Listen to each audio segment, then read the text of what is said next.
Alright, I'm going to show you guys a quick and easy way to make a star. First thing you're going to want to do is X, delete the cube, Shift A, Mesh, Circle. Now, how many vertices you want is based on how many points you want in your star times 2.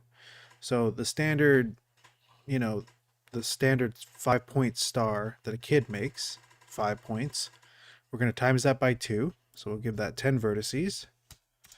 Press enter.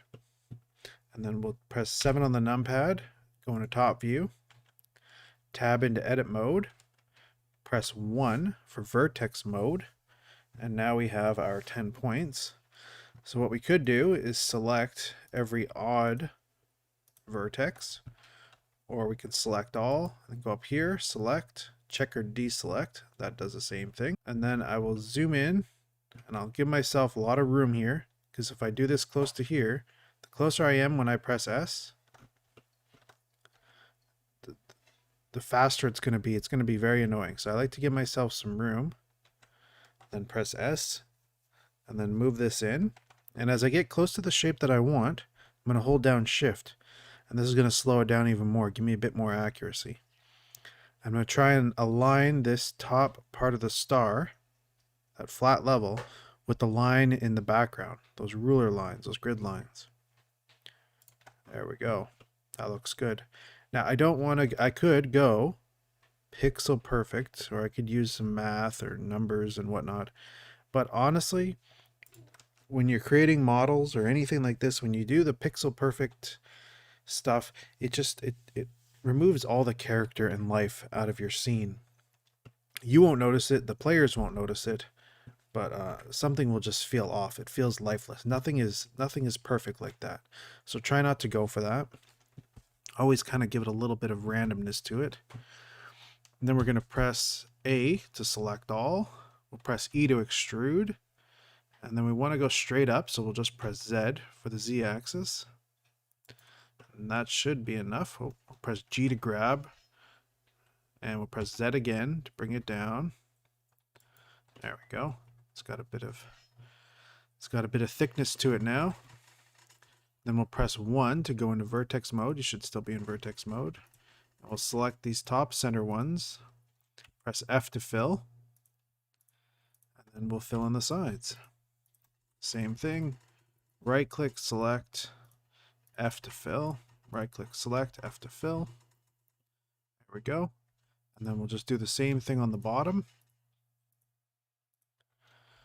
F to fill.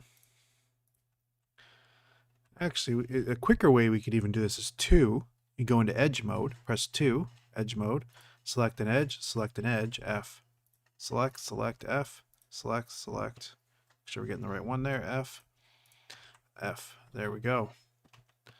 Tab out of that, back into object mode. That looks pretty good. A little bit lifeless, so let's add something to this. Tab back into edit mode. Press 3 for face mode. Right click this, and we'll do scale on the Z axis. Give it some thickness. It's kind of looking good. Let's make these edges a little sharper, so we'll tab back into edit mode. Press 2 for edge mode. Select all these edges. And then again, we'll scale on the Z. Made a nice little star. And then, of course, you can add things, you know. Let's go ahead and delete this.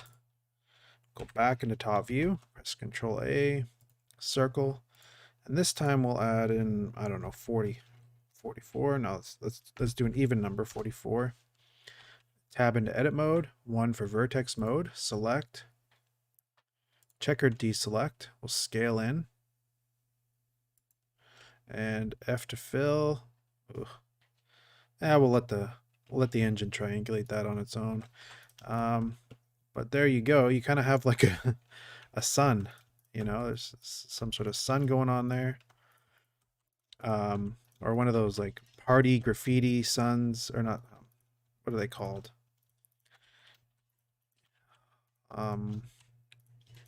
Ribbons. They're not ribbons. What are they? Like the award thing, you know, if you're giving a child an award, a soccer thing. Yeah, you kind of have an award or something. I don't know.